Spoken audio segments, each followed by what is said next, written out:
దేవుడు ఇచ్చిన ఇటు గొప్ప సమయం, ప్రత్యేకమైన సమయాన్ని బట్టి దేవాతి దేవునికి కృతజ్ఞతాస్తుతులు చెల్లిస్తున్నాను. దేవుడు మనలందరినీ కూడా జ్ఞాపకం చేసుకొని రాత్రికాల సమయంలో ప్రభు నామాన్ని సన్నుతించేదానికి దేవాతి దేవుడు కృపను చూపించారు. ఈ లోకంలో దేవుడు మనలందరినీ కూడా ఒక ప్రత్యేకమైన వారిగా, విలువైన వ్యక్తులుగా ఈ లోకంలో సృజించినట్లుగా మనకు తెలుస్తూ ఉంది.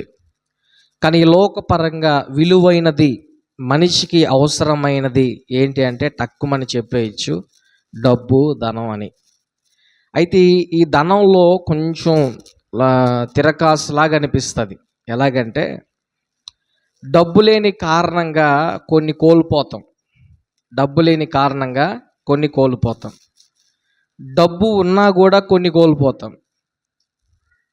అయితే ఈ డబ్బు అనేది మనిషి కొన్ని అవసరాలు తీర్చగలగదే కానీ అది వారి జీవితంలో కావలసినవన్నీ కూడా సమకూర్చలేదు. మీకు అర్థమయ్యేదానికి చెప్తాను, జాగ్రత్తగా ఆలకించండి. మనిషి ధనాన్ని ఎక్కువగా హృదయంలో ఉంచుకొని దాని ద్వారానే సర్వం జరుగుతుంది అన్న ఆలోచన ద్వారా చాలా విషయాల్ని పోగొట్టుకున్నట్లుగా నాకు అర్థమవుతా ఉంది. అయితే ఈ రాత్రికాల సమయంలో ప్రభు మీతో కొన్ని ప్రత్యేకమైన విషయాలు చెప్పుటకు ఇష్టపడతా ఉన్నారు. షేక్స్పియర్ అనే ఒక వ్యక్తి ఏమన్నాడంటే, డబ్బులతో కొనుక్కునేవి కొనడం మంచిదే, డబ్బులతో కొనుక్కునేవి కొనడం మంచిదే, కానీ డబ్బులతో కొనలేనివి పోగొట్టుకోవడం మంచిది కాదు అన్నాడు. అంటే మీకు అర్థమయ్యేట్లుగా చెప్తాను. డబ్బుతో ఇల్లు కొనుక్కోగలం, కానీ ఇంటిలో సమాధానం కొనుక్కోలేం. డబ్బులతో మంచి టేకు మంచం కొనుక్కోగలం, కానీ దాంట్లో నిద్రని మనం కొనుక్కోలేం. డబ్బులతో పుస్తకాలు కొనుక్కోగలం, కానీ దానిలో ఉన్న జ్ఞానాన్ని మనం కొనుక్కోలేం. డబ్బులతో బైబిల్ని కూడా కొనుక్కోగలం, కానీ దానిలో ఉన్న పరిశుద్ధత, ఆ జ్ఞానం, దైవిక జ్ఞానం అనేది మనం కొనలేం. విజయవాడ ప్రాంతంలో ఒక వ్యక్తి, మంచి వ్యాపారవేత్త, బాగా సంపాదించాడు, మంచి ఇల్లు కట్టుకున్నాడు, మంచి ఫర్నిచర్ ఉంది, కార్లు ఉన్నాయి, ఆస్తిపాస్తులు ఉన్నాయి, అన్నీ ఉన్నాయి, మంచి బిడ్డలు, చక్కటి బిడ్డలు దేవుడు వారికి అనుగ్రహించాడు. కానీ వారి ఇంట్లో లేనిది ఏంటంటే సమాధానం. డబ్బులు పెరిగే కొద్దీ ఇంట్లో ఉన్న సత్సంబంధాలు తెగిపోవడం, భార్యతో సరిగా మాట్లాడలేకపోవడం, బిడ్డలతో సరిగా స్పెండ్ చేయలేకపోవడం అతనికి కలిగిన పరిస్థితి. అయితే ఒకరోజు ఆయన్ని పాస్టర్ గారు ఒక మీటింగ్కి పిలిచి, ఆ మీటింగ్లో ఆయన మాట్లాడుతూ ఏ విధంగా మాట్లాడాడంటే, దేవుని శాంతి లేకుంటే జీవితం ఖాళీ బుట్ట అన్నాడు. డబ్బున్నా కూడా జీవితంలో శాంతి లేకపోతే ఖాళీ బుట్ట అని. కానీ ఆ మాట ఎందుకో ఆయన హృదయాన్ని తాకింది, గుచ్చుకునింది. అయితే ఆయన ఇంటికి వచ్చి ఆ రోజే ఎన్ని పనులున్నా ప్రక్కన పెట్టి భార్యతో మాట్లాడడం, పిల్లలతో సమయం గడపడం, ఆ విధంగా కొనసాగుతూ ఉన్నప్పుడు కొన్ని రోజులకు తన కుటుంబంలో సమాధానం, సంతోషం కలిగింది. కొంచెం బిజినెస్లో డల్ అయినా కూడా కుటుంబంలో ఆయన హృదయం ఎంతో సంతోషంగానూ ప్రభువుకు దగ్గరగా ఉన్నట్లు గమనించాడు. అయితే ఆయన ఈ విషయాన్ని బట్టి చివరిగా ఒక మాట అన్నాడు, డబ్బుతో నేను అన్నీ సంపాదించుకున్నాను కానీ శాంతి, సమాధానం మాత్రం యేసయ్యే ఇచ్చాడు అని. హల్లెలూయా. ఈ మాటలు మీకు నేను ఎందుకు తెలియజేస్తా ఉన్నానంటే, డబ్బుతో మనం ఎన్నో సంపాదించుకోగలం, కానీ దానికంటే విలువైనవి ఉన్నాయి, డబ్బుతో కొనలేనివి ఉన్నాయి. ఏంటి డబ్బుతో కొనలేనివి? సంతోషం, సమాధానం, జ్ఞానం. ఈ డబ్బుతో కొనలేనివి. మీరు ఎప్పుడైనా అంగడిలోకి వెళ్ళి సంతోషం కేజీ ఇవ్వమని అడుగుతారా? కానీ ఏ రోజునూ కూడా మనము ఈ డబ్బుతో కొనలేని వాటిని గురించి మన హృదయంలో పెద్దగా ఆలోచించలేని పరిస్థితి. ఈ రాత్రికాల సమయంలో ప్రభు మనతో మాట్లాడుతూ ఉన్నాడు. నా ప్రియమైన సంగమా, ఈరోజున చాలామంది క్రైస్తవులకు దేవుడు ఇచ్చిన విలువైన వాటి విషయంలో అవగాహన లేని వారిగా ఉన్నారు. ఈ రోజున చాలామంది స్తోమత లేకపోయినా, వారికి ఆ పొజిషన్ రాకపోయినా, అప్పులు చేసో ఎట్లా కొట్ట తలకిందులుగా అయిపోయో ఒక మంచి స్థితిలో ఇల్లు కట్టుకుంటున్నారు, చాలా వాటిని సంపాదించుకుంటున్నారు. కానీ డబ్బుతో కొనలేనివి పోగొట్టుకుంటా ఉన్నారు. అప్పులు చేసైనా ఎంతో సంపాదించుకుంటున్నారు, కానీ డబ్బు కంటే విలువైనవి వారి జీవితంలో పోగొట్టుకుంటా ఉన్నారు. దేవుడు మన జీవితంలో బంగారాలు, ఐశ్వర్యాలు, ధనధాన్యాలు, లేకపోతే సిరి సంపదలు అందరిలాగా పెద్ద పెద్ద లగ్జరీగా కారులో తిరిగే స్థితి ఇవ్వకపోయి ఉండొచ్చు, కానీ తృప్తిగా నిద్రపోయే జీవితాన్ని మనకి ఇచ్చాడు. అవునా? 3 పూట్ల ఆహారం తినే కృప ఇచ్చాడు. అవునా? ఎంతో లగ్జరీ ఇల్లు లేకపోవచ్చు, నీడకి తలదాచుకునే ఇల్లు ఇచ్చాడు. కానీ రాత్రి మీకు ఏం చెప్పదలుచుకున్నాను తెలుసా? ఈ రోజున క్రైస్తవుడు మనశ్శాంతిగా ఇంట్లో పనుకోలేని స్థితిని పోగొట్టుకుంటున్నాడు. 3 పూట్ల ఆహారం ఇంట్లో ఉన్నా తినలేని స్థితిలో ఉన్నాడు. ఒక చిన్నపాటి ఇల్లున్నా ఆ ఇంట్లో సమాధానంగా జీవించలేని స్థితిలో ఉన్నాడు. ఎందుకు? వారి హృదయం అంతా ధనం, ఏదో ఒక ఆలోచన, దేనికొక దానికి ప్రయత్నం చేయాలన్న ఆలోచనతోనే ఉన్నారు. కానీ ఈ ధనం కొనలేని వాటిని ప్రభు మనకి ఇచ్చాడు కదా, వీటిని ఎందుకని మనం జాగ్రత్తగా కాపాడుకోలేకపోతున్నామన్న ఆలోచన క్రైస్తవునికి కలగట్లేదు. ఒక రోజున ఒక ఊరు నుంచి ఒక వ్యక్తి కొన్ని నోట్ల కట్ట రూపాయలు ఒక బస్తాలు వేసుకొని వస్తూ ఉన్నాడు, వేరే ఊరికి పోతా ఉన్నాడు పాత రోజుల్లో. అయితే ఆ డబ్బు కట్టలో నుంచి ఒక కట్ట కింద పడిపోయింది. ఆ క్రింద పడిపోయిన కారణాన అది ఆ డబ్బులో నుంచి ఒక 4 కాగితాలు బయటకు వచ్చేసి వేరే చోటన పడిపోయాయి గాలికి. మిగిలిన డబ్బు కట్ట అట్లాగే ఉంది. ఆ దారిలో వేరొక వ్యక్తి వెనకాల వస్తూ ఉంటే ఆ ఎగిరిపోయిన డబ్బులు ఒక ముళ్ళ కంపంలో ఆయనకు కనిపిస్తే ఆ డబ్బులు తీసుకున్నాడు. ఆ డబ్బులు తీసుకొని చాలా సంతోషించి ఒక మంచి హోటల్కి వెళ్ళి బాగా భోజనం చేసి మిగిలిన డబ్బులతోటి తన పిల్లలకి స్వీట్స్ తీసుకొని ఇంటికి వెళ్ళాడు, సంతోషించాడు. అయితే అదే మార్గం వెనకాల ఇంకొక ఆయన వచ్చాడు. ఆయనకైతే ఆ కట్ట ఉంది, పడిపోయిన కట్ట ఉంది, అది దొరికింది. అయితే ఆ కట్ట దొరికిన తర్వాత ఆ డబ్బు కట్ట తీసుకొని ఆయన ప్రక్కకెళ్ళి లెక్కేయడం ప్రారంభించాడు. లెక్కేస్తే ఆ డబ్బులు లెక్కేయంగా 98,000 రూపాయలు వచ్చింది. అంటే అది ₹1,00,000 కట్ట పడిపోయింది. దానిలో 4 కాగితాలు 2,000 పక్కనకి వెళ్ళిపోయాయి. ఈయన లెక్కేసుకుంటే ఏమొచ్చింది? 98,000 రూపాయలు అనేది కౌంట్ వచ్చింది. 4-5 సార్లు లెక్కేసాడు. ఎందుకు లెక్కేసాడంటే ఆయన ఆలోచన ఏం చెప్తుందంటే, హృదయం ఏం చెప్తుందంటే, ఇది ₹1,00,000 కట్ట, 98,000 కాదు అని చెప్పి 4-5 సార్లు లెక్కేసుకుంటా ఉన్నాడు. ఎన్నిసార్లు లెక్కేసినా ఆ 98,000 ఉంది. అయితే ఆయనకు అనిపించింది ఆ మిగిలిన 2,000 కూడా చెప్పండి ఈ ముళ్ళకంపుల్లోనో సైడ్ కాలువల్లోనో కొంచెం దూరంలో పడిపోయి ఉంటాయని చెప్పి అర్ధరాత్రి దాకా ఎతికాడంట. ఎప్పుడు దాకా? అర్ధరాత్రి దాకా. ఈ సందర్భం ద్వారా మీకు నేను ఏం చెప్పదలుచుకున్నానంటే, 2,000 రూపాయలు దొరికినోడు బాగా హోటల్కి వెళ్ళి భోజనం చేశాడు, బిడ్డలకు స్వీట్స్ తీసుకెళ్ళాడు, సంతోషించాడు. 98,000 దొరికినోడు తృప్తి లేదు. అవునా? 98,000 దొరికినోడికి తృప్తి లేదు. తృప్తి పడిన వాడు సంతోషించాడు, ఆనందించాడు, కుటుంబంతో ఎంతో ఆహ్లాదంగా ముందుకెళ్ళాడు.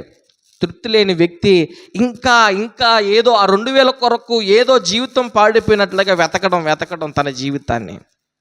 ఈ రోజున చాలామంది క్రైస్తవులు తృప్తి లేక దేవునితో సంబంధాన్ని పోగొట్టుకుంటూ, సమాధానం లేక వారి జీవితంలో ఎంతోమంది పతనమైపోతున్న క్రైస్తవులు ఉన్నారు. ఈ రోజున నీకు బ్రాండెడ్ షర్ట్ లేకపోయి ఉండొచ్చు, లగ్జరీ ఫోన్ లేకపోయి ఉండొచ్చు, కానీ ప్రభు నీకు అవసరమైనవన్నీ ఇచ్చాడు. కానీ వాటితో నువ్వు సంతోషంగా జీవించలేకపోతున్నావు. ఈ రోజున నీవు అనుకున్నవన్నీ నువ్వు పొందుకోలేకపోవచ్చు, కానీ నీకున్న దాంట్లో ప్రభు చాలా తృప్తికరమైన జీవితాన్ని నీకు ఇచ్చాడు. కానీ వాటి ద్వారా నువ్వు సంతోషించలేకపోతున్నావు. ఇంకా దేనికో నువ్వు ప్రాకులాడుతూ ఉన్నావు. ప్రాకులాడే ప్రయత్నంలో కంటికి నిద్ర లేక, ఇంట్లో భోజనం ఉన్నా తినలేక, మంచి ఇల్లున్నా పనుకొని నిద్రపోలేక బాధపడుతున్న క్రైస్తవులు చాలామంది ఉన్నారు. ఏం కొదువైందని నీ ఆరాటం, ఏం తక్కువైందని నీ ఆరాటం? నీకు ప్రభు జ్ఞానం ఇవ్వలేదా? చదువుకునే జ్ఞానం ఇవ్వలేదా? ఒక మంచి ఇల్లు ఇవ్వలేదా? 3 పూట్ల తినేదానికి ఆహారం ఇవ్వలేదా? అయినప్పటికీ నీకున్న బాధ దేనికి? నీ ఆలోచన ఎందుకు? నీ హృదయం దేని కొరకు తప్పిస్తుందో నీకు అర్థం కావట్లేదు. ఈ రోజున చాలామంది క్రైస్తవులు దేవునితో ఉన్న సంబంధాన్ని పోగొట్టుకుంటా ఉన్నారు. ఏశావు యాకోబుల అన్న కూటి కోసం జ్యేష్ఠత్వాన్ని పోగొట్టుకున్నాడు. దేని కొరకు? కూటి కోసం జ్యేష్ఠత్వాన్ని పోగొట్టుకున్నాడు. ఈ రోజున చాలామంది కనీసం నెల్లూరుకు పోతే ఒక హోటల్ తింటే ఖర్చు అయిపోయే డబ్బుల కోసం దేవుని మందిరాన్ని పోగొట్టుకునే క్రైస్తవులు చాలామంది ఉన్నారు. సెల్ ఫోన్లో వచ్చే చిన్న వీడియోస్ కోసం ఉదయం బైబిల్ చదవలేని క్రైస్తవులు చాలామంది ఉన్నారు. ఆలోచన చేయండి. ఈ మాటలు మీకు ఎందుకు చెప్తున్నానంటే, డబ్బుతో కొనేవి కొనుక్కోవడం మంచిదే. ఈ పాయింట్ని మీరు బాగా గుర్తుపెట్టుకోవాలి. డబ్బుతో కొనేవి కొనుక్కోవడం మంచిదే, ఉంటే కొనుక్కోండి. కానీ డబ్బుతో కూడా కొనలేనివి మాత్రం పోగొట్టుకోబాకండి. డబ్బుతో కూడా కొనలేని ఉన్నాయి, డబ్బు కంటే కూడా శ్రేష్టమైన ఉన్నాయి. దాన్ని పోగొట్టుకుంటే బహుశా అవి మీరు పొందలేకపోవచ్చు. ఏశావు జ్యేష్ఠత్వాన్ని పోగొట్టుకొని మారు మనసు లేక ఆ తర్వాత పశ్చాత్తాపం కొరకు ఎంతో ప్రయత్నించిన తన జీవితంలో తిరిగి పొందుకోలేని స్థితి బైబిల్లో మనం చూస్తాం. మీకు అన్ని తెలిసిన విషయాలు చెప్తున్నాను. సొలొమోను ఎందుకు దీర్ఘాయుష్ను కోరుకోలేదు? సొలొమోను ఎందుకు శత్రువుల ప్రాణాన్ని కోరుకోలేదు? సొలొమోను ఎందుకు ఐశ్వర్యాలను కోరుకోలేదు? ఎందుకు జ్ఞానాన్నే కోరుకున్నాడో చెప్పేదా? ఐశ్వర్యాన్ని సంపాదించుకోవచ్చు, ఎంత ఆయుష్ ఉన్నా ఒకరోజు చచ్చిపోతాం. శత్రువు చచ్చిపోయినాక ఒక శత్రువు పుడతాడు. జ్ఞానాన్ని మాత్రం దేవుడు మాత్రమే ఇవ్వగలడు. గట్టిగా చప్పట్లు కొట్టండి, హల్లెలూయా. జ్ఞానం అనేది డబ్బుతో కొనలేనిది. గుర్తుపెట్టుకోండి, జ్ఞానం అనేది డబ్బుతో కొనలేనిది. సంతోషం అనేది డబ్బు ఇవ్వలేనిది. సుఖంగా బ్రతికే జీవితం డబ్బు ఇవ్వలేనిది. ఇవి దేవుడు మాత్రమే ఇచ్చేది. దాన్ని పోగొట్టుకుంటున్నావు నీవు. ఈ రోజున నీవు అనుకుంటూ ఉన్నావు అన్నిటికంటే విలువైనది ఏంటి? ధనం. అవసరమైనది ఏంటి? ధనం అని. కానీ ధనంతో కొనలేనివి కూడా నీవు నమ్ముకున్న దేవుడు ఇవ్వగలడు అన్న విషయాన్ని నువ్వు మర్చిపోబాకు. ఇలాంటి మందిరమే పేతురు యోహానులు మందిరానికి వెళ్తా ఉంటే ఒక కుంటోడు, పుట్టుకతోటి కుంటోడు, ఎన్ని సంవత్సరాల నుంచి కుంటోడు తెలుసా? 40 ఏళ్ళగా ఆ మందిరంలోనే ఉన్నాడంట బయట. ఎన్ని సంవత్సరాలు? 40 ఏళ్ళు. ఆయన యొక్క డ్యూటీ ఏంటంటే చర్చి బయట కూర్చోవడం, చర్చిలోకి ఎవరైనా బాగా హుందాగా పోతున్న వారిని అయ్యా కొంచెం డబ్బులు ఇవ్వండి అని చెప్పి భిక్షం అడుక్కోవడం. ఇదే అతని డ్యూటీ. ఒకరోజు పేతురు యోహానుల మందిరానికి వెళ్తా ఉంటే వారిని పైనుంచి కింద దాకా చూచి వారిని అడుగుతున్నాడు, నాకు ధనం కొంచెం ఏదైనా మీ దగ్గర ఉన్నది నాకు ఇవ్వండి అంటే, అప్పుడు పేతురు అంటాడు, మా యొద్ద వెండి బంగారములు లేవు కానీ మాకు కలిగిందే నీకు ఇస్తున్నాం, యేసు నామములో నడవమని ఆజ్ఞాపిస్తే ఆ కుంటోడు పైకి లేచి నిలబడ్డాడు. గట్టిగా చప్పలు కొట్టండి, యేసు నామములో, హల్లెలూయా. ఈ మాట ఎందుకు చెప్పానో తెలుసా? డబ్బుతో కొనలేనిది స్వస్థత. అది దేవుడు ఇవ్వగలడు నీకు. నువ్వు దేని కొరకైతే ప్రయాసపడుతున్నావో ఈరోజు, అది డబ్బుతో నీ దగ్గరికి రాదది. దేవుడు మాత్రమే ఇవ్వగలడు నీ జీవితంలో. ఒక ఉద్యోగం కావచ్చు, ఒక ధనం కావచ్చు, ఒక సమాధానం కావచ్చు, ఒక స్వస్థత కావచ్చు, దేవుడు మాత్రమే ఇవ్వగలిగేది, దేవుడు మాత్రమే ఇచ్చేది. దేవుని ద్వారానే ఒక క్రైస్తవునికి కలిగే ఆశీర్వాదం. కానీ దాన్ని పొందుకోలేని స్థితి ఈ రోజున నేటి క్రైస్తవుల జీవితం. ఎందుకంటే వారి మైండ్ సెట్ అంతా ఎలాగుందో తెలుసా? ఈ లోకంలో అన్నిటికంటే విలువైంది ఏంటంటే చెప్పండి? ధనం. అధికారం. మనుషుల ఆలోచన ఇదే అన్నిటికంటే విలువైంది. కానీ వాటి ద్వారా ఇవ్వలేనివి, రాలేనివి కూడా నీవు నమ్ముకున్న దేవుడు ఇవ్వగలడు అన్న విషయాన్ని నువ్వు మర్చిపోతా ఉన్నావు. మీకు బాగా కష్టం వస్తే ఏం చేస్తారండి?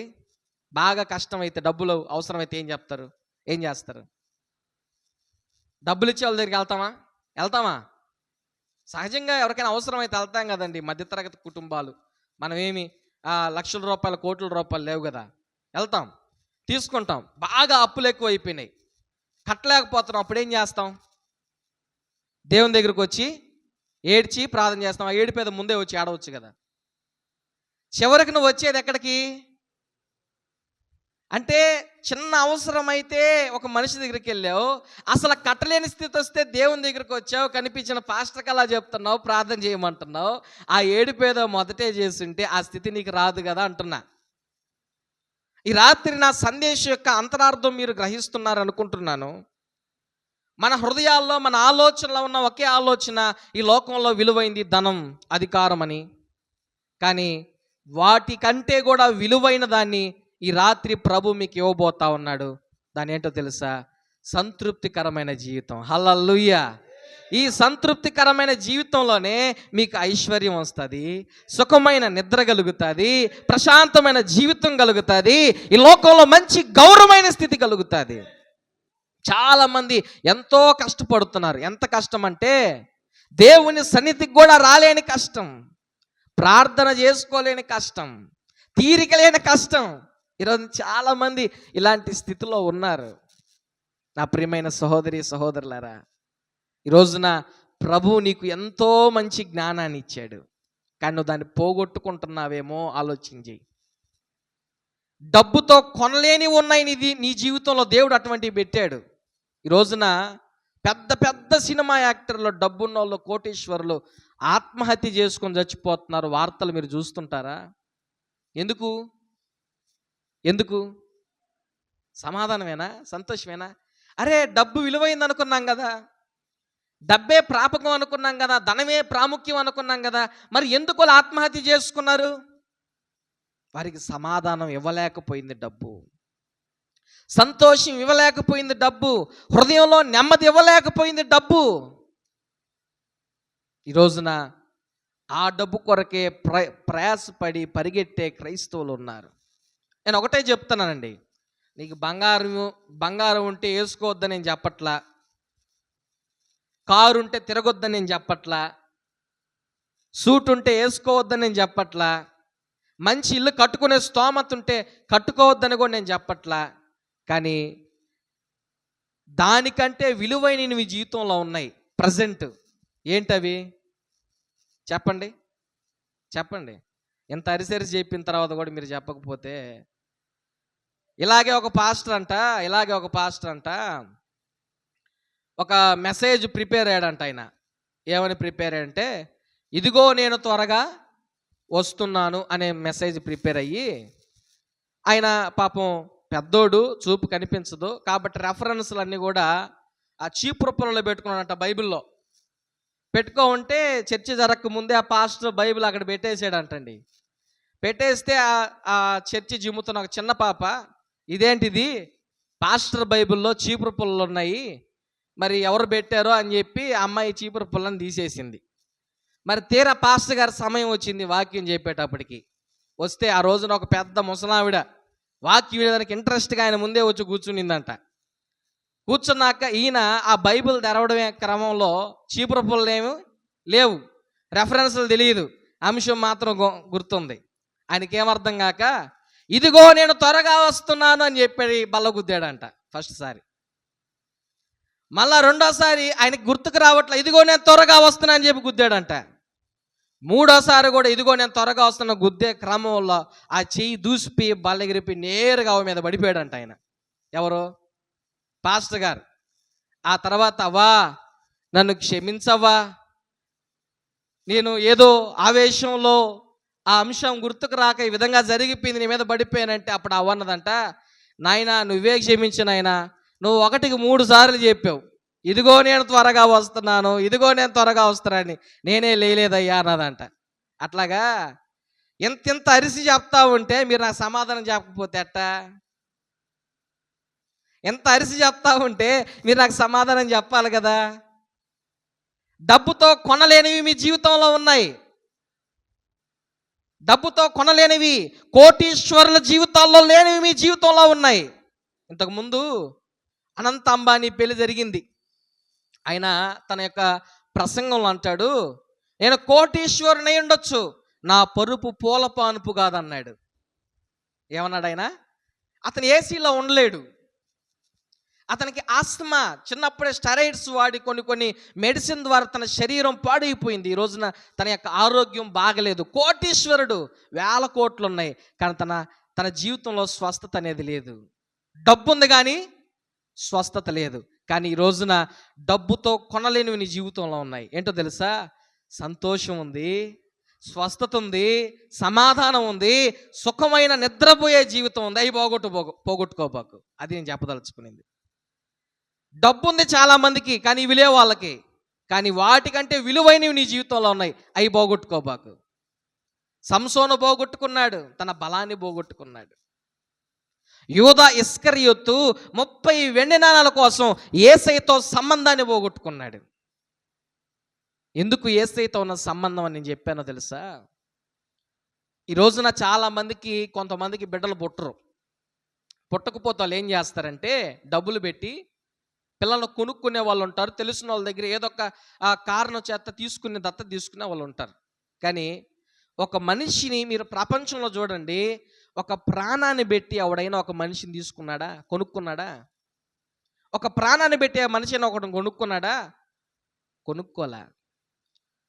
కానీ నీవు నమ్ముకున్న యేసయ్య తన ప్రాణాన్ని పెట్టి నిన్ను కొన్నాడు. ఆయనకి నీకున్న సంబంధం ఏంటో తెలుసా? డబ్బుతో కూడిన సంబంధం కాదు, రక్త సంబంధం. ఏం సంబంధం? రక్త సంబంధం. దాన్ని పోగొట్టుకోబాకు. యూదా 30 వెండి నాణాల కోసం దేవునితో ఉన్న సంబంధాన్ని పోగొట్టుకున్నాడు. సంసోను ఒక స్త్రీ కోసం తన బలాన్ని పోగొట్టుకున్నాడు. ఏశావు కూటి కోసం తన జ్యేష్ఠత్వపు హక్కును పోగొట్టుకున్నాడు.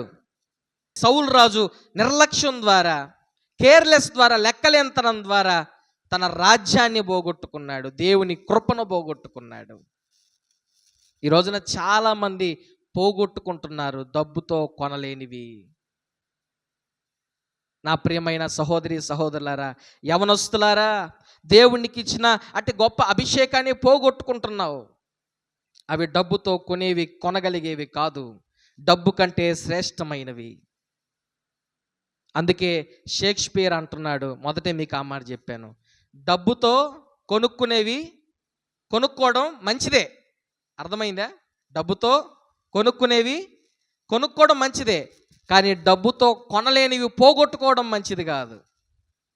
ఈ రోజున నీ దగ్గర నీకు కావలసినవి కొనుక్కునేంత డబ్బు లేకపోయి ఉండొచ్చు, కానీ నీ దగ్గర కొనలేని దానికంటే కూడా ఎక్కువ శ్రేష్టమైన దేవుని అభిషేకం ఉంది. దాన్ని పోగొట్టుకోబాకు.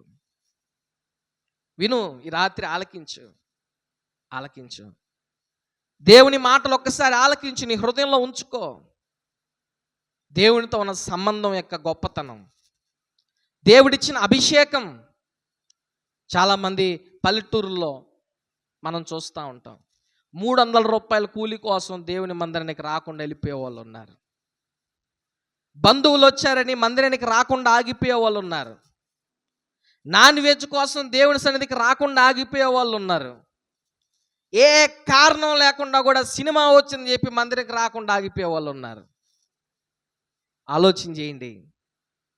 దాని ద్వారా నీ జీవితంలో ఆ క్షణం, ఆ సమయం సంతోషం కలగొచ్చేమో, కానీ సదాకాలం సంతోషం ఇచ్చేది ఈ దేవుని వాక్యమే. హల్లెలూయా. అన్నిటికంటే శ్రేష్టమైంది.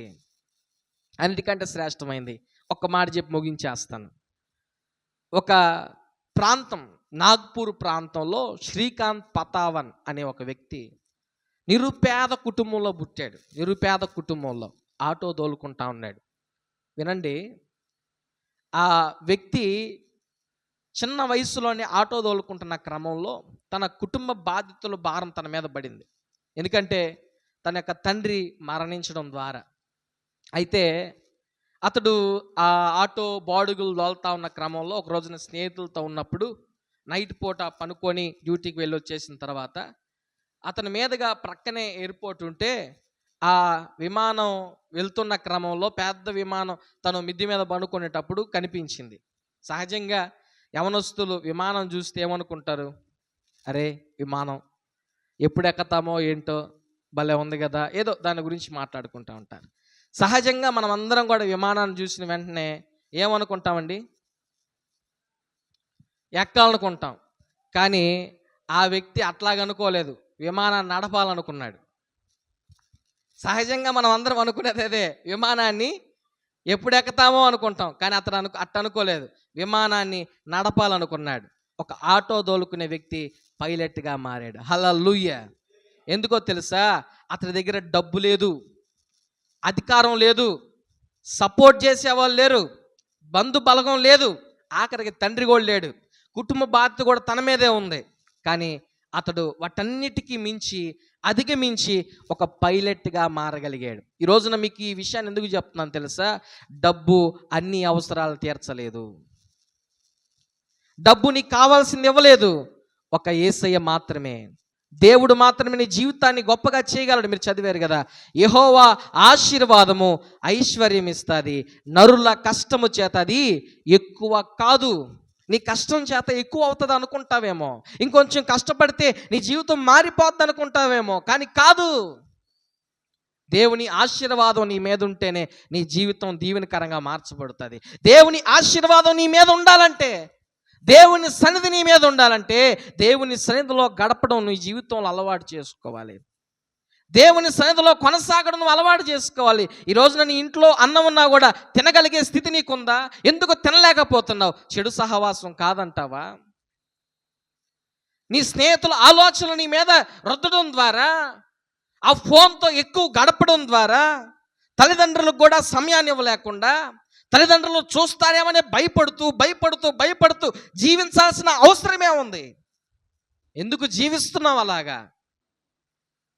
ఈ రోజున భార్యకి తెలుస్తాదేమని భర్తకి తెలుస్తాదేమని భార్య, తల్లిదండ్రులకు తెలుస్తాదేమో అని పిల్లలు సంతోషాన్ని పోగొట్టుకునే కుటుంబాలు చాలా ఉన్నాయి. సీక్రెట్స్ మెయింటెనెన్స్ చేసే క్రైస్తవ యవనస్తులు చాలామంది ఉన్నారు. కానీ ప్రభు వారికి అది ఇవ్వలేదు. ఆ స్థితి ప్రభు వారికి ఇవ్వలేదు. వారికి ఆ స్థితి ఇచ్చింది ఏందో తెలుసా? వారి చేతిలో ఉండే, చెప్పండి, సెల్ ఫోన్. వారు తిరిగే స్నేహితులు, వారు వెళ్ళే ఆ సర్కిల్ వారికి సమాధానం లేకుండా చేసింది. కానీ ఏ రోజైనా ప్రభు ద్వారా, యేసయ్య ద్వారా నాకు సంతోషం లేదు, సమాధానం లేదని చెప్పగలరా? కానీ ఎందుకని ఆ సంతోషాన్ని పోగొట్టుకుంటున్నారో ఆలోచన చేయండి.